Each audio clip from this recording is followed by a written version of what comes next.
Est-ce que tu penses que c'est Barcola qui va en faire les frais ou c'est même pas sûr vu la façon de gérer son équipe de Luis Enrique? Moi, je vais te dire, déjà, je suis très content que Kvaratskhelia il arrive. Ouais. Pour moi, c'était pas une priorité à ce poste-là, du moins. Mais tant mieux de récupérer un très bon joueur.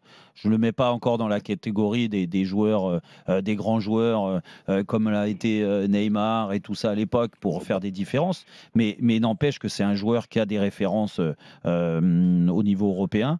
Donc ça, c'est important d'avoir ce joueur-là. Il va te bonifier le collectif. Mais après, tous les grands joueurs, pour moi, peuvent jouer ensemble.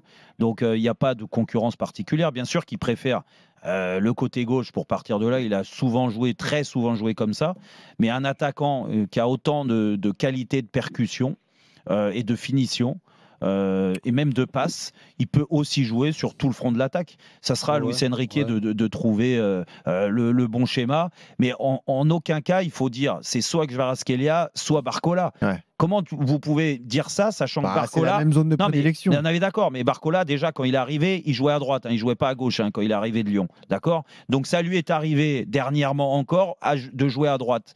Il peut jouer aussi dans l'axe parce qu'on sait comment l'organisation, ça bouge beaucoup. Il l'a fait avec Doué, avec Barcola, avec Dembélé. Ils l'ont déjà fait. Donc moi, écoute, je ne suis pas surpris, si tu veux. Si tu étais à la place de Barcola, tu ne serais pas inquiet? Mais je ne suis pas inquiet, au contraire. Mais comment tu veux être inquiet? Le gamin, il a 22 ans, d'accord? Il va avoir 23 ans, Bradley. Ça fait 2 ans, on va dire 2 ans qu'il joue au plus haut niveau.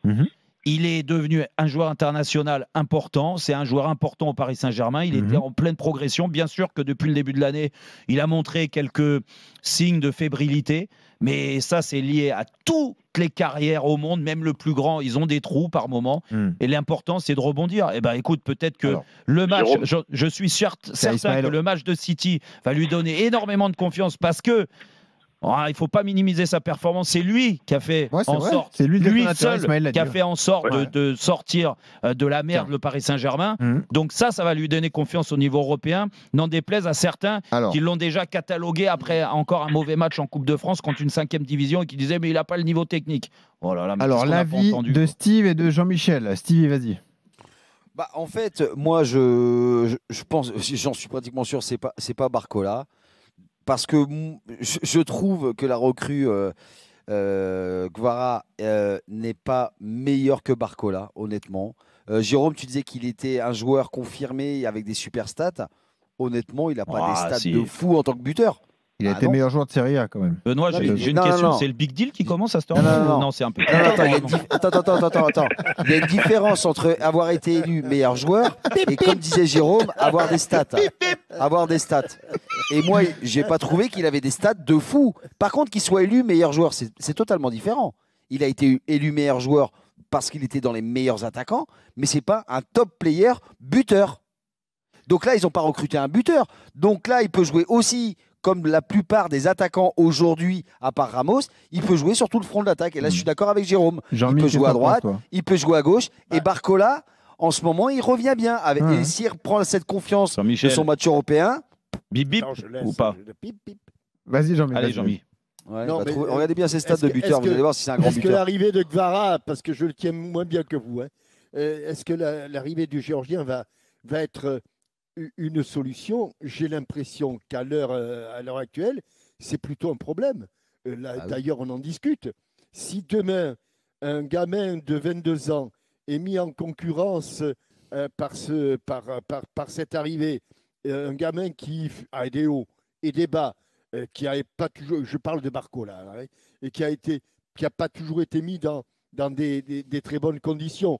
Je me souviens quand même l'an passé, il a joué même à droite, me semble-t-il, notamment des matchs de Ligue des Champions contre la Real Sociedad, me semble-t-il. Il était plutôt à droite avec un Dembélé faux gauche, quelque chose comme ça. Donc, il n'a pas toujours été mis dans des meilleures conditions.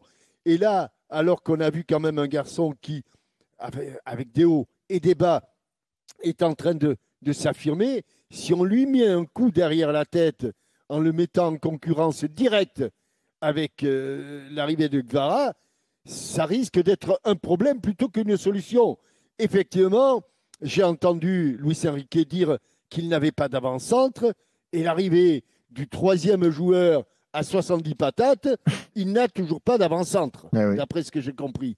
Donc, je ne sais pas s'ils se sont trompés, je ne sais pas ce qu'ils ont voulu faire exactement, mais j'attends avec impatience comme d'hab, acheter des joueurs. Comment ça va s'articuler empiler les joueurs, et puis c'est tout. Comment ça va s'articuler tout ça? Et j'ose espérer que sur ce que j'ai vu ces dernières semaines, le jeune Bradley Barcola n'en paiera pas les pots cassés. Voilà. Et on rappelle donc Kvara pas qualifié pour le match décisif à Stuttgart. C'est typique le joueur, si tu veux, qui peut enflammer, changer la physionomie d'un match. Oui, comme tant d'autres. Non, mais et que, en effet, ce qu'on peut voir par moment de Luis Enrique. Il devrait le prêter à Marseille. Non, mais ce qu'on peut voir de Luis Enrique par moment, en effet, dans ce qu'il demande et tout ça, la preuve, c'est que par moment, peut-être, à travers l'arrivée de ces joueurs-là, parce qu'il l'a validé, Kvaratskhelia. Oui, forcément. Et ben, peut-être que tu veux un peu de folie. Il fait partir Kolo Muani, il fait de folie. C'est un choix de Luis Enrique, c'est sûr.